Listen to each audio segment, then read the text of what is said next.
That's not something from Iraq, guys.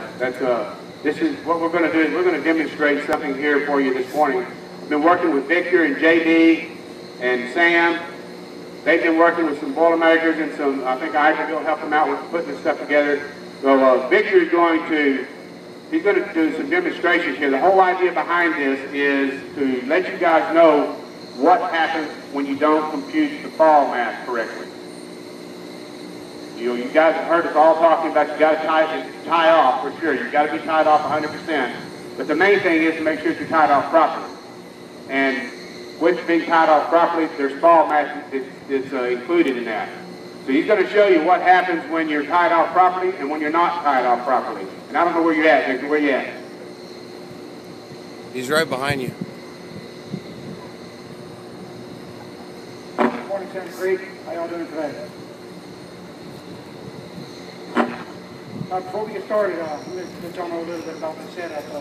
We got this setup. The I-beam sitting on the top is about 16 feet off the grade. So with that in mind, when y'all start shooting your fall mat, normally one takes into account the length of your lanyard, which is 6 feet, and the length of your shock absorber, which is 3.5 feet when recorded. So with that in mind, if you were to fall, say 10 feet, or if you had 10 feet of room below your feet, then you would be safe, right?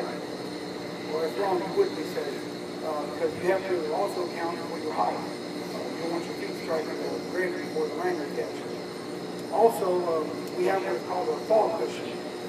Fall cushion is extra room that you need below your feet in case your lanyard stretch or to account for the rebound effect whenever you do fall. So we have 3 dummies set up here, which we're going to drop just to show you all the improper way to tie off, the proper way down, and also one that's in between where people think they're tied off properly because they think they've done the math, but the math just doesn't add up, alright? First, we're going to drop this guy on the leg. This guy is your typical everyday rebel. He's got a 10-foot cheater that he carries with him everywhere because we all know a 10-foot cheater goes just about around anything, you know, big pie, big bait, and anything else. But what he doesn't take into account is that if he does fall, that cheater is an extra 5 feet of fall that he's not accounting for. Bill, if you would, go ahead and man that row, boss.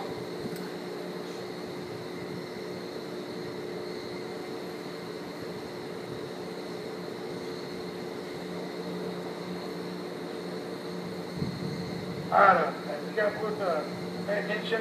This guy is the bad tie-off, alright? Go ahead and let it rip, Bill. Now, I don't know, y'all, I can't really hear much, but I don't think y'all want to be that guy right there, do y'all? Alright, next we got the guy who thinks he did the math. He's actually kind of got a lever on that I-beam that he's got off to. And since he's 16 feet off that grade, he's got 9.5 feet of the lanyard and shock absorber.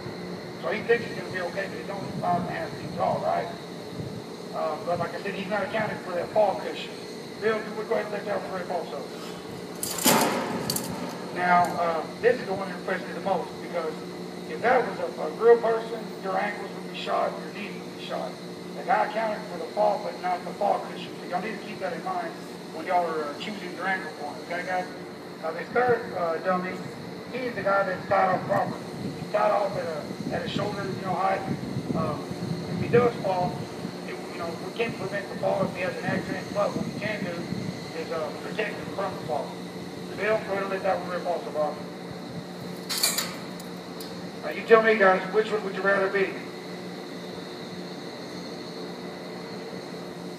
Alright, go ahead and pass this over to Frank, so he can go ahead and translate this for y'all. Okay. Frankie doesn't want to do it, so let me go ahead and translate it for you guys.